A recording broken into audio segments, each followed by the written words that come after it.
সবাই দল বেঁধে যাচ্ছি কোথায়? Hello friends, welcome back to my mini blog. চলে এলাম আবার একটা ছোট্ট মিনি ব্লগ নিয়ে। মিলে বেরিয়ে পড়লাম একটু মাসির বাড়িতে যাওয়ার জন্য, কারণ মাসির বাড়িতে হবে মাছ ধরা। তো চলো পরপর সব কিছু তোমাদের দেখাবো। নিয়ে ছুটি যাচ্ছি শেষে, আর মা দিদি বাবা সবাই মিলে চলে গেছে আগে, তো আমরা পেছন পেছন যাচ্ছি। এটা হচ্ছে দাদার শখের পেয়ারা গাছ, দেখতেই পাচ্ছ দুটো পেয়ারা ঝুলে আছে। তো আমাদের চোখ সবার আগে ওখানেই পড়েছে। আরো একটু দূরে আছে আরো একটা পেয়ারা গাছ, তো ওখানেও আরো বড় বড় পেয়ারা আছে।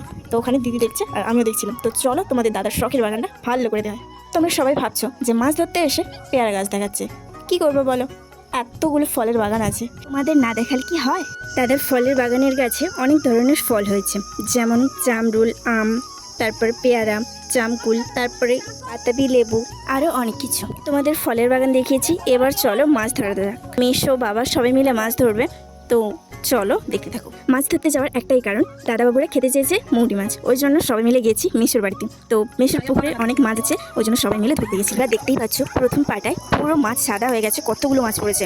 মাত্র 3 পাটায় পুরো মাছ ধরা কমপ্লিট হয়ে গেছে, এত মোটি মাছ পড়েছে। আর সাথে একটা বাটা মাছও ধরা হয়েছে। সবাই মিলে এখন মাছ কুড়োতে খুবই ব্যস্ত। এই মাছগুলোই পড়েছে, বাটা মাছ ও মৌটি মাছ ধরা শেষ হয়ে গেছে। তো এবার সবাই মিলে যাবো বাড়ি। ভিডিওটা এখানেই শেষ করছি। ভিডিওটি ভালো লাগলে অবশ্যই লাইক কমেন্ট শেয়ার করে পাশে থাকবেন।